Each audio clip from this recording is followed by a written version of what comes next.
Bonjour, alors cette courte vidéo pour vous expliquer le cours sur le vecteur variation de vitesse. Donc c'est le grand 3 de votre cours, le grand 1 et le grand 2 sont déjà rédigés sur le polycopier en couleur que vous avez eu avec les rappels de seconde. Donc qu'est-ce que c'est qu'un vecteur variation de vitesse?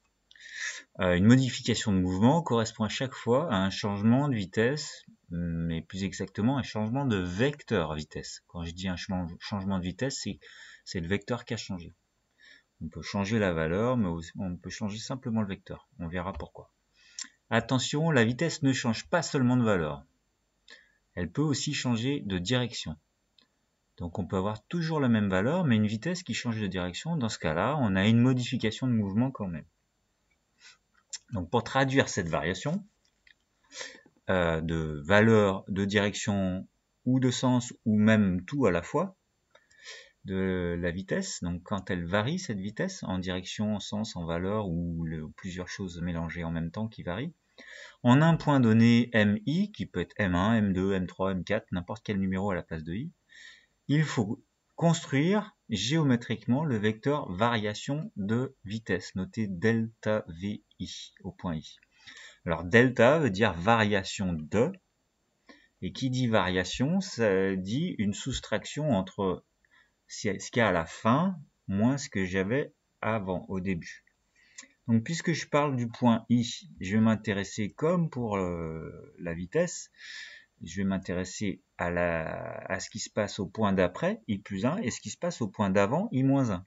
Et donc je vais faire la différence de vitesse entre la vitesse du point d'après, qui sera VI plus 1, moins la vitesse du point d'avant, qui sera VI moins 1. Donc le principe, c'est de dire que la variation de ces vecteurs, du vecteur vitesse au point I, bah, c'est le vecteur vitesse au point d'après, moins le vecteur vitesse au point d'avant.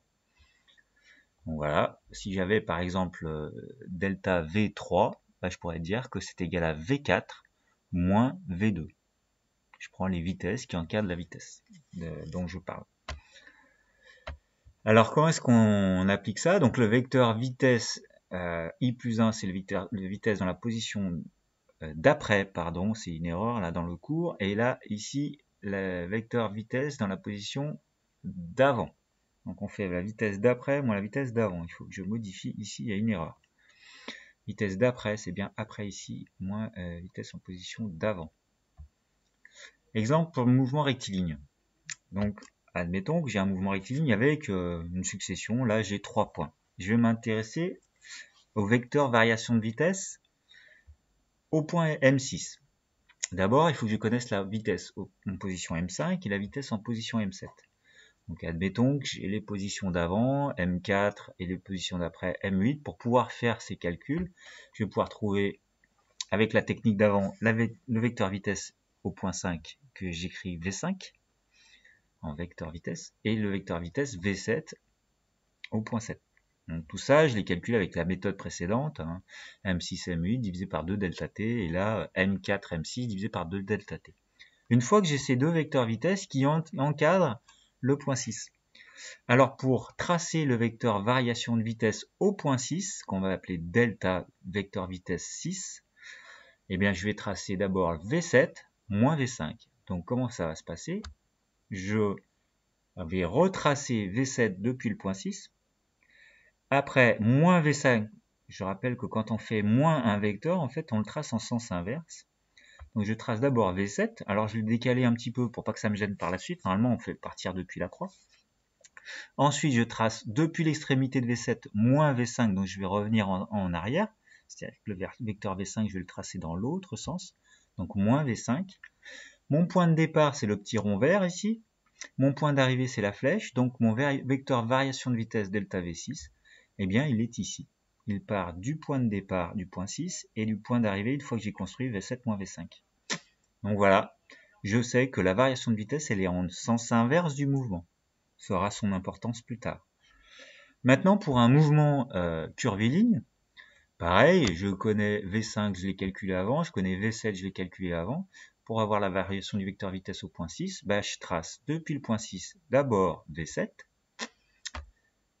et ensuite je vais retirer V5. Donc j'arrive depuis l'extrémité de V7, donc j'ai reporté ce vecteur-là ici, à partir du point 6.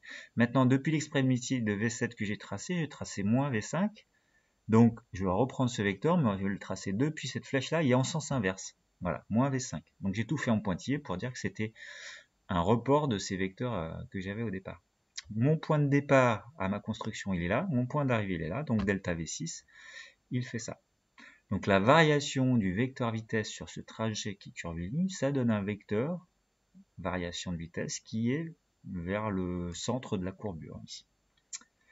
Voilà.